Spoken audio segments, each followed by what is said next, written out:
அஸ்ஸலாமு அலைக்கும் வரஹ்மத்துல்லாஹி வபரகாத்துஹு. அல்ஹம்துலில்லாஹி ரப்பில் ஆலமீன்.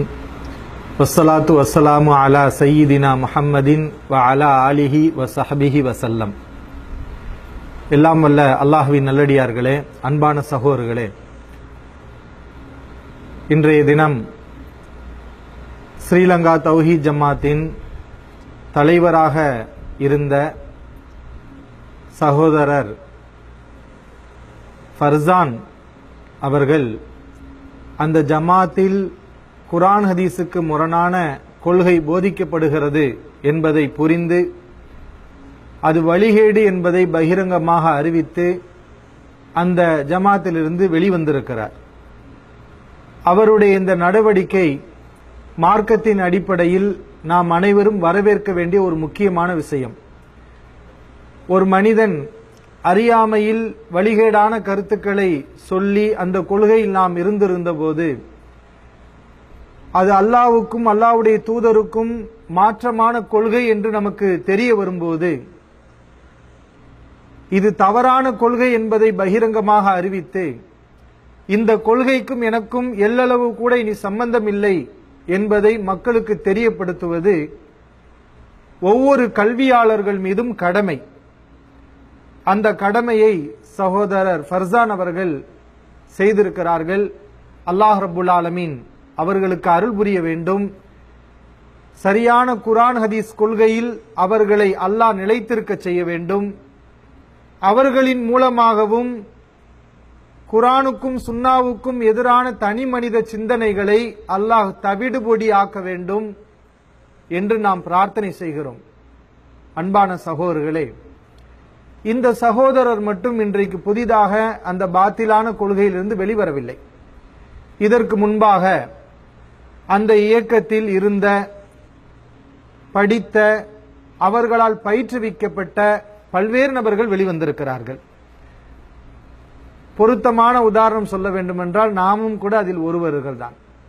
அவர்களால் உருவாக்கப்பட்டவர்கள், அவர்களிடம் பாடம் படித்தவர்கள். ஆனால் அல்லாஹ் ரசூலுக்கு முரணான கொள்கை என்று வரும்போது அதை நம்மால் ஜீரணிக்க முடியவில்லை. நமக்கு பிறகு இது போன்று பல்வேறு சகோதரர்கள் வந்திருக்கிறார்கள். சனா MASC அவர்களுடைய மதரசாவிலேயே 4-5 வருடங்கள் பயிற்றுவிக்கப்பட்டு அவரும் ஆரம்பத்திலே சகோதரர் PJ உடைய குர்ஆன் ஹதீஸுக்கு முரணான சில கருத்துக்களை சரிகண்டு பிறகு அது தவறு என்பதை புரிந்து இன்று வரைக்கும் அந்த கொள்கையில் அவர் உறுதியோடு இருந்து கொண்டிருக்கிறார். அல்லாஹ் அவருக்கு அருள் புரிவானாக. அன்பான சகோதரர்களே, இன்றைக்கு வெளிவந்திருக்கக்கூடிய இந்த சகோதரர் ஃபர்சான் அழகான ஒரு அறிக்கையை வெளியிட்டிருக்கிறார். அதிலே அவர் சொல்ல வருவது என்ன? உங்களோடு நான் இருந்திருக்கிறேன், அந்த உறவுகள் எல்லாம் உண்மையானவை.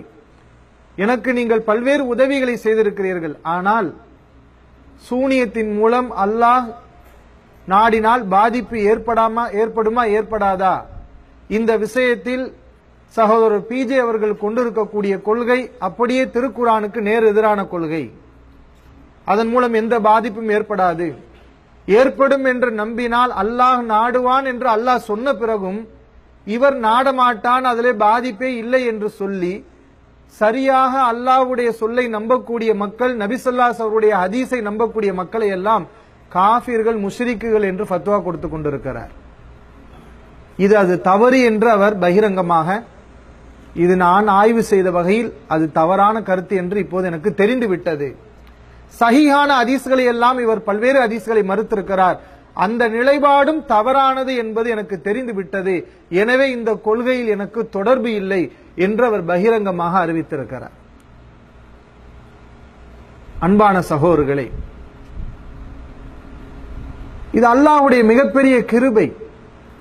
சகோதரர் ஃபர்சானை பொறுத்தவரை எனக்கு நல்லா தெரியும். அவர் சாதாரண ஒரு ஆள் அல்ல. தமிழ்நாட்டில் எப்படி ஒரு பெரிய ஜமாத்தை வச்சிருக்கிறாங்களோ அது மாதிரி ஸ்ரீலங்கால ஒரு ஜமாத்தை அவர்கள் வைத்திருக்கிறார்கள்.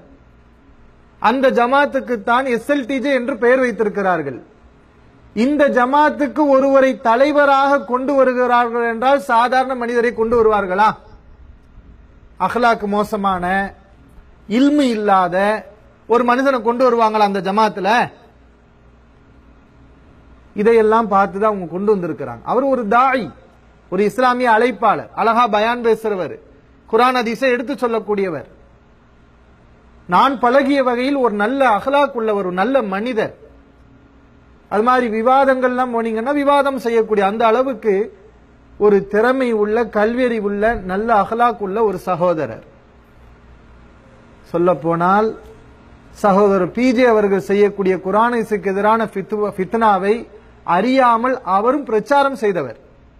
அதிகமா பிரச்சாரம் பண்ணி சத்தியத்தில் உள்ள மக்களுக்கு எதிராக மறுப்பு கொடுத்து சகோதரர் பிஜே அவர்களுடைய வாதங்களுக்கு வலு சேர்த்து இப்படி பிரச்சாரம் செய்த ஒரு மனிதர். குழப்பத்துடைய உச்சிக்கு போனார் என்று கூட சொல்லலாம்.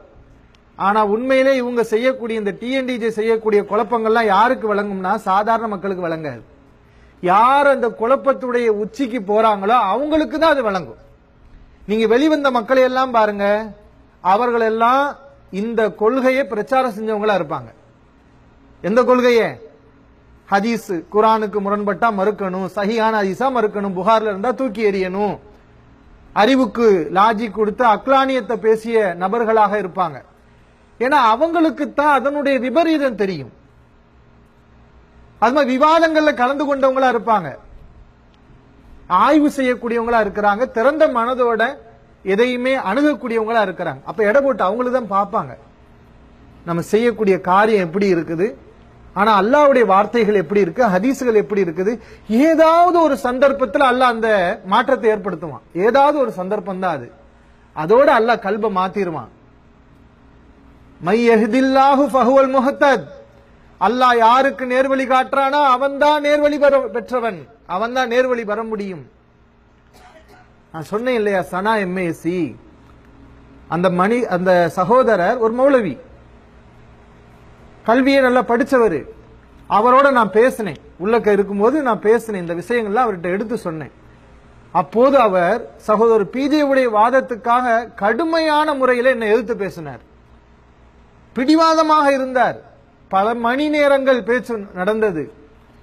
ஏதோ ஒரு நேரத்தில் அல்லாஹ் அந்த சகோதரருடைய உள்ளத்துல ஒரு மாற்றத்தை ஏற்படுத்திட்டான்.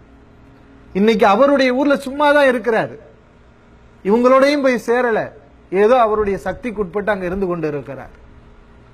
மறுபடியும் போவோமா? போக மாட்டோம். என்ன நடந்தாலும் போக முடியாது. ஏன்? அது லலாலத்து, அது வழிகேடு. இப்படியெல்லாம் மக்கள், அறிவுள்ள மக்கள், சிந்திக்கக்கூடிய மக்கள் வந்து கொண்டுதான் இருக்காங்க சகோதரர்களே. உடனே என்ன நடக்கும்? இந்த மாதிரி ஒரு மனிதர் வந்துட்டா அவர் பதவி ஆசை பிடிச்சவர், ஏதாவது ஒண்ணு போடுவாங்க, பொருள் ஆசை போடுவாங்க, பதவி ஆசை அல்ல பொண்ணு ஆசை, ஏதாவது ஒண்ணு தூக்கி அள்ளி போடுவாங்க. ஆனா அவர் பதவியில இருக்கும் போது அதை அறிவிச்சிருக்கிறாரு. அல்லாஹ் அவருக்கு அருள் புரியட்டும். உண்மையிலே இதெல்லாம் யாருடைய கலாச்சாரம்? ஒரு மனுஷன் ஒரு கருத்து எனக்கு பிடிக்கல, இது அல்லாஹ் ரசூலுக்கு முரணான கருத்து, குர்ஆன் ஹதீஸ் சொல்றதுதான் எனக்கு சரியா தெரியுது, எனக்கு ஹதீஸ் மேலதான் நம்பிக்கை வந்திருக்குன்னு வந்தா அவர் மேல நிறைய பொய்யான குற்றச்சாட்டுகளை பரப்பி விடுறத பாக்குறோம். இது யூதர்களுடைய கலாச்சாரம். இப்படி ஒரு சாரார் செய்யறாங்கன்னா, யாராவது பேசுனாங்கன்னு வைங்களேன், அதுவே போதும் இவங்கெல்லாம் வழிகேடர்கள் என்பதற்கு. ஏன்னா நல்ல மக்கள் அப்படி பேச மாட்டாங்க. ஒரு ஹதீஸ் நான் உங்களுக்கு சொல்றேன். நபி ஸல்லல்லாஹு அலைஹி அவர்களிடத்துல அப்துல்லாஹ் இப்னு சலாம் ரலியல்லாஹு அன்ஹு அவர்கள் வந்தாங்க. அப்துல்லாஹ் இப்னு சலாம் ரலியல்லாஹு அன்ஹு அவர்கள், அவங்க ஒரு யூதர். நபி ஸல்லல்லாஹு அலைஹி வஸல்லம் கிட்ட சில கேள்விகளை கேட்டாங்க. இவர் நபிதானாங்கிறத செக் பண்ணாங்க. நபி ஸல்லல்லாஹு அலைஹி வஸல்லம் அந்த கேள்விகளுக்கெல்லாம் அழகான முறையில பதில் சொன்னாங்க. அவர் அறிவுள்ளவர், விவரம் உள்ளவர், அவருக்கு விளங்கிருச்சு யூதரா இருந்தாலும் இவர் நபிதான், நபியை தவிர இந்த கேள்விக்கு வேறு யாரும் பதில் சொல்ல முடியாது, இவர் உண்மையிலே நபிதான் சொல்லி களிமா சொல்லிட்டாங்க. யாரு? அப்துல்லாஹ் இப்னு சலாம் ரலியல்லாஹு அன்ஹு அவர்கள். ஆனா வர்றவங்க அப்படித்தான். யூதர்கள் கூட்டம் கூட்டமா இஸ்லாத்துக்கு வந்தாங்களா? அப்படி இருக்கா வரலாறு? இல்ல. யூதர்கள்ல பாத்தீங்கன்னா அறிவாளிகள், இந்த மாதிரி திறந்த மனதோட ஆய்வு செய்யக்கூடிய மக்கள் தான் நபி ஸல்லல்லாஹு அலைஹி வஸல்லம் நம்பி இருக்கிறாங்க, நபிகளாருடைய சொல்லை ஏத்திருக்கிறாங்க. அப்ப யூதர்கள் வந்தாங்க, நபி ஸல்லல்லாஹு அலைஹி வஸல்லம் கேட்டாங்க, அப்துல்லாஹ் இப்னு சலாம் உங்க ஆளு தானே, அவர் எப்படிப்பட்டவர்? அவரு எங்கள சூப்பரான ஆள்ல, அவருடைய வாப்பா கூட ரொம்ப சிறந்தவர், அப்படி இப்படின்னு புகழ்றாங்க. அவர் இஸ்லாத்துக்கு வந்துட்டார். ஆனா அது யாருக்கு தெரியாது? யூதர்களுக்கு தெரியாது.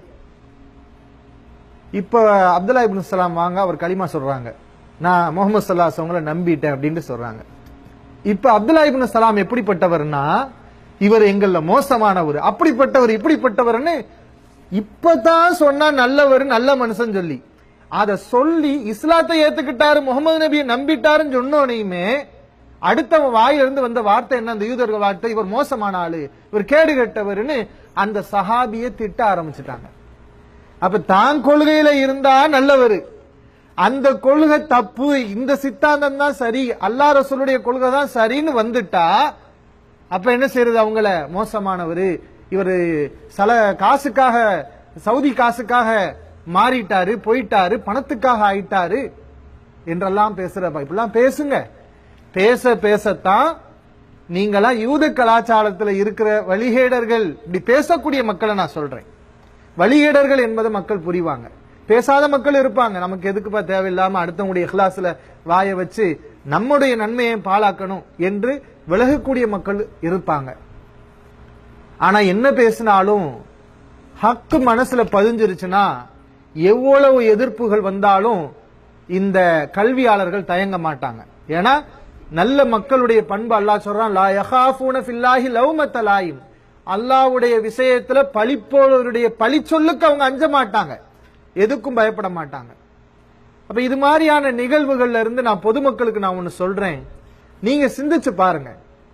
ஏன் சகோதரர் பிஜேவால உருவாக்கப்பட்ட மக்கள் எல்லாம் அவர் எத்தனை வருஷம் உருவாக்கி இருக்கிறாரு, எவ்வளவு பெரிய இடத்துல வச்சு உருவாக்கி இருக்காரு. ஆனா அவங்களாம் இன்னைக்கு வெளியே வந்து அவர் சொல்லக்கூடிய குர்ஆனுக்கு எதிரான கருத்துக்களை தவறுன்னு சொல்ற அளவுக்கு தான் சகோதரர் பிஜே உருவாக்கிய பிதஅத்தான கொள்கையுடைய நிலைமை அப்படித்தான் இருக்குது. இதனுடைய நிலைமை கதி இப்படித்தான். இது மட்டும் இல்ல, இனி அல்லாஹ் நாடினால் யாரெல்லாம் இப்படி ஆய்வு செய்யறாங்களோ அவங்களாம் வெளியே வருவாங்க. குர்ஆனுக்கு மாத்தமான அவருடைய சுய சிந்தனையான கருத்துக்கள் எல்லாம் வழிகேடு என்பதை அவங்க அறிவிப்பாங்க. எத்தனை நீங்க விவாதம் நடத்தி புண்ணியம் கிடையாது. கூட்ட லட்சக்கணக்கான மக்கள், ஆயிரக்கணக்கான மக்கள் கூட்டத்தை காட்டிட்டா ஜெயிச்சிடலாமா? இது கிடைச்ச ஒரு பெரிய தோல்வி உங்களுக்கு. உங்க ஜமாத்துடைய தலைவர் உங்க கொள்கையில இல்லையே, அது பாத்தில்னு தூக்கி எறிஞ்சிட்டு வர்றாரே, இதை விட பெரிய தோல்வி என்ன இருக்குது? ஒரு ஜமாத்துடைய தலைவரா உள்ளவர் இது பாத்தில், இது வழிகேடு அப்படின்னு தூக்கி எறிஞ்சிட்டு வர்றாரே, வேறு எதை எதிர்பார்க்கலையே. அவர் அரவணைக்க ஆள்கள் ஒண்ணும் இல்ல, ஒண்ணுமே இல்ல, எனக்கு அல்லாஹுடைய திருப்தி போதுன்னு வர்றாரு. என்ன விவாதம் நடத்தி, என்ன கூட்டத்தை கூட்டி, என்ன புண்ணியம்? அல்லாஹ் ரசூலுக்காக கூட்டுங்க, உங்களுடைய சுய கருத்துக்காக நீங்க கூட்டாதீங்க.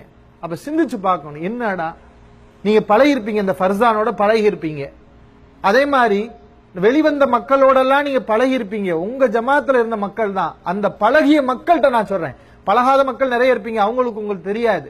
பழகின மக்கள் உங்க மனசாட்சியை தொட்டு அல்லாவுக்கு பயந்து இந்த மக்கள் எல்லாம் எப்படிப்பட்ட மக்கள்னு நீங்க சிந்திச்சு பாருங்க. டிஎன்டிஜே சகோதரர்களுக்கு நான் சொல்றேன், இந்த ஃபர்சானா இருக்கட்டும், சனா உல்லாவா இருக்கட்டும், நானாக இருக்கட்டும், என்னோட நீங்க பழகி இருக்கிறீங்க இல்லையா, நீங்க அல்லாவுக்கு பயந்து யோசிச்சு பாருங்க, உங்களோட நாங்க எப்படி பழகணும். இன்னைக்கு ஏன் இங்க இல்லாம நாங்க இங்க இருந்து சத்தியத்தை எடுத்து சொல்லிட்டு இருக்கிறோம் என்பதை நீங்க யோசிச்சு பாருங்க. கல்வியாளர்கள்லாம் ஏன் ஒண்ணுக்கு ஒன்று நாளுக்குலாம் கிளண்டுகிட்டு வர்றாங்க என்பதை சிந்திச்சு பார்க்கணும் சகோதரர்களை. அது மாதிரி அங்க உள்ள மௌலவிமார்களுக்கு நான் சொல்லிக்கிறேன், ஏன்னா ஃபர்சானுக்கு வழங்குனது சில மௌலவிகளுக்கு வழங்காம இருக்குமா, சில பேருக்கு வழங்கும். ஆனா அந்த பிரியம் எப்படி வர்றது போறது, பல வகையான பயங்கள், அது தட்டு தடுமாறிட்டு இருப்பாங்க. சில பேர் விளங்காம இருப்பாங்க, நம்மளா விளங்காம இருந்த மாதிரி விளங்காம என்ன செய்வாங்க இருப்பாங்க. அவங்களுக்கு ஒரு நேரம் வரும். நீங்களும் யோசிங்க, சிந்திங்க, குர்ஆன் பக்கம் வாங்க, ஹதீஸ்கள் பக்கம் வாங்க. அந்த ஹதீஸ்களுடைய அடித்தட்டத்தை, பேஸ்மட்டத்தை தகர்த்து பலகீனப்படுத்தி இஸ்லாத்துடைய பாதுகாப்பு வளையங்களை எல்லாம் உடைச்சு மார்க்கத்துல சந்தேகத்தை ஏற்படுத்தக்கூடிய இந்த சிந்தனைகளை விட்டு நீங்க வாங்க. அல்லாஹ் ரப்புல் ஆலமீன் நம்மை பாதுகாப்பான். இதுதான் இப்ப உயிரோட இருக்கும் போதே இப்படி ஆயிடுச்சுன்னா இதற்கு அப்புறம் என்னென்னலாம் நடக்கும்? உண்மையில அல்லாஹ் பாருங்க அவனுடைய சுன்னத்தை எப்படியும் பாதுகாப்பான். அவனுடைய சுன்னத்தை யார் எதிர்க்கிறாங்களோ அவங்கள வச்சும் பாதுகாப்பான். கூட்டம் கூட்டமா உடனே எங்கிட்ட கூட்டம் இருக்கு